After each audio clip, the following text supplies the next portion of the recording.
Ever been at a party, clutching your drink like it's a lifeline, scanning the room for a familiar face, or at least an escape route? You're not alone. Small talk can feel like an Olympic event for some of us, but here's the good news. It doesn't have to be that way. Whether you're breaking the ice at a networking event or connecting at your cousin's wedding, mastering the art of small talk can open doors, spark friendships, and even make you the life of the party. And guess what? We're going to show you how to do it effortlessly with humor and charm. So, let's toss those awkward silences out the window and dive into the world of small talk mastery. Trust me, by the end of this, you'll be chatting like a pro and maybe even enjoying it. Starting a conversation doesn't have to feel like climbing Mount Everest. Sometimes the simplest lines work wonders. Picture this. You're at a party and instead of overthinking, you just say, "Hey, how's your day going?" Boom. Conversation initiated. If that feels too basic, try something like, "This place has some great vibes, doesn't it?" Or even, "So, what's your secret to surviving these events?" These openers are easy, approachable, and set the tone for a relaxed chat. Remember, the goal is to break the ice, not carve an ice sculpture. So keep it simple, keep it light, and let the conversation flow naturally from there.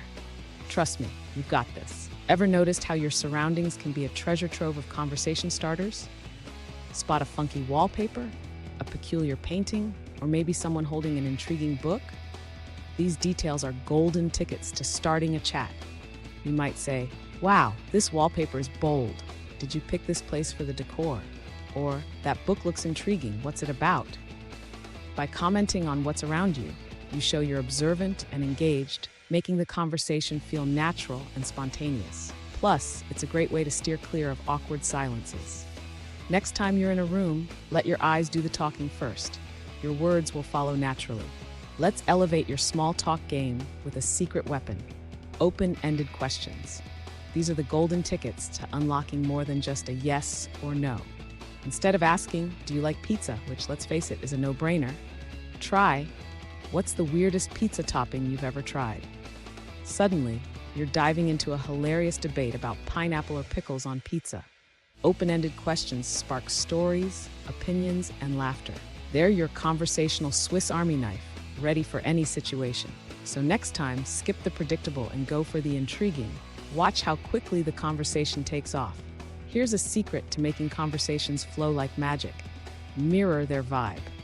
If they're laid back, keep it cool. If they're animated, bring the energy. Think of it as conversational karaoke. You're matching their tune.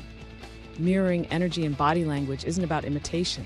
It's about creating a comfortable rhythm that feels natural to both of you. Notice their gestures, tone, even the pace of their words. Subtly align yourself and you'll find the conversation feels smoother, like you've known each other for ages. For example, if they're leaning in and speaking softly, do the same. It's like saying, "I'm right here with you." But remember, this isn't a mime act. It's about connection. Keep it light, keep it genuine, and watch the rapport build effortlessly. Ready to take your small talk to the next level? Let's keep going. And now let's talk about the grand finale, ending the conversation like a pro.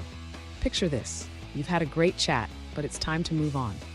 How do you make your exit without it feeling awkward? Simple. Wrap it up with a positive note. Try something like, "This was fun. Let's chat again soon." It's smooth, sweet, and leaves a lasting impression. Or, if you're feeling a bit fancy, go for, "I've enjoyed this conversation, and I hope we can continue it another time." The key is to express genuine enjoyment and a hint of anticipation for future chats. Think of it as the conversational equivalent of a perfect bow on a gift. It ties everything together beautifully. And there you have it, 5 fun and easy tips to conquer small talk like a pro. Remember, it's not about being perfect. It's about being present and having fun. So take these tips out for a spin, start those conversations, and watch your confidence grow. If you enjoyed this video, don't forget to like, subscribe, and share it with someone who could use a small talk boost. Let's spread the art of great conversations, one chat at a time. Thanks for watching, and until next time, keep talking and keep smiling.